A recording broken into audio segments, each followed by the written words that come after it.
मंच पर असीम यहाँ पे विशिष्ट अतिथियों doctor Tripta Thakur DG NPTI, doctor Manju ma'am principal director NPTI, Shri Ravinder Singh principal director NPTI, doctor NV Kumar director NPTI, हमारे एमएनआरई से आए हुए हैं हमारे विशिष्ट फैकल्टी डॉक्टर पंत और परम आदरणीय श्री विवेक देवांगन जी, एडिशनल सेक्रेटरी थर्मल विद्युत मंत्रालय के, जो अपने काम के वजह से इस सभा पे योगदान नहीं दे पाए, लेकिन उन्होंने अपना संदेश भेजा है, अपना शुभेच्छा भेजा है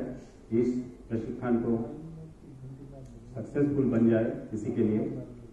और साथ ही साथ एनपीटीआई के सारे ऑफिशियल्स, मेरे मिशन के सारे सहकर्मियों और यहाँ उपस्थित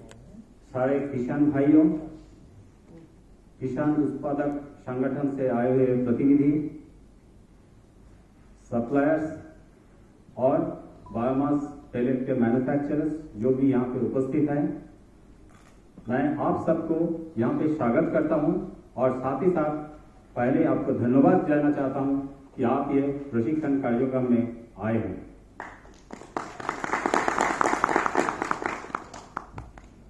ये एनपीटीआई, ये जो शिक्षण प्रतिष्ठान है, ये देश के एक शीर्षक शिक्षण प्रतिष्ठान है और मुझे बहुत खुशी है कि एनपीटीआई ने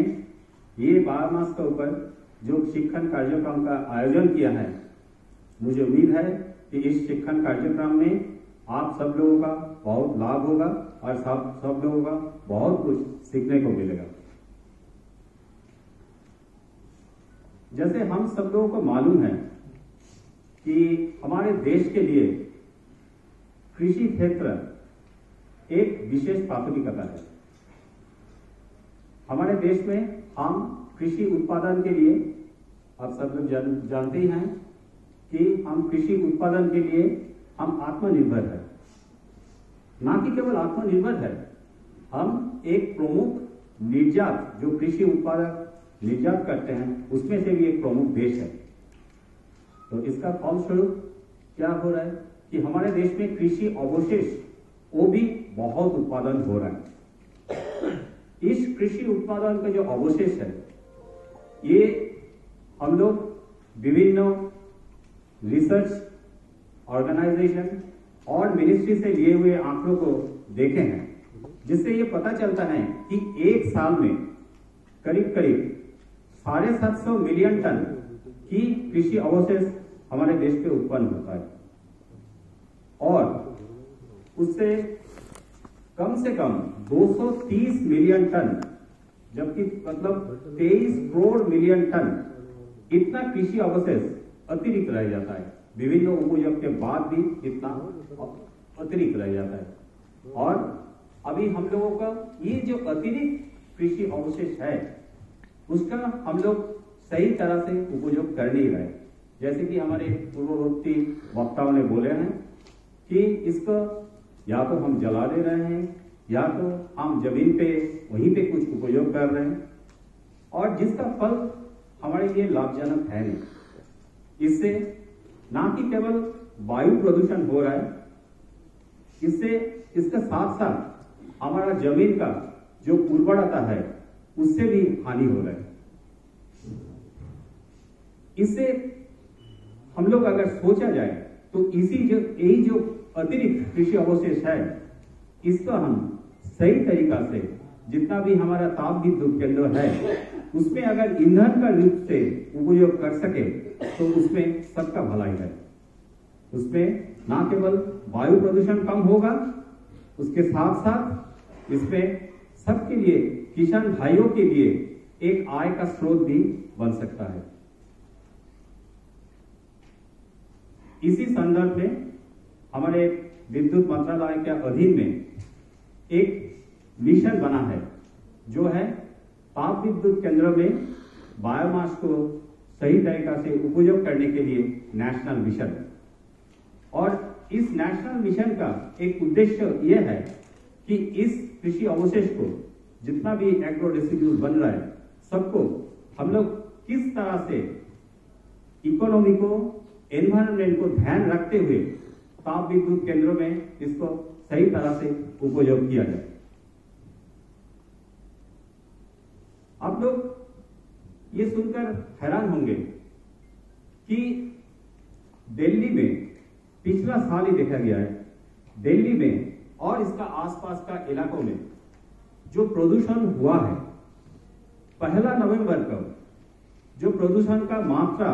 एक PM 2.5 से नापा जाता है,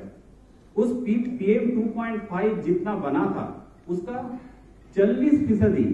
ये पराली जलाने से हुआ है। क्या हम लोग चाहेंगे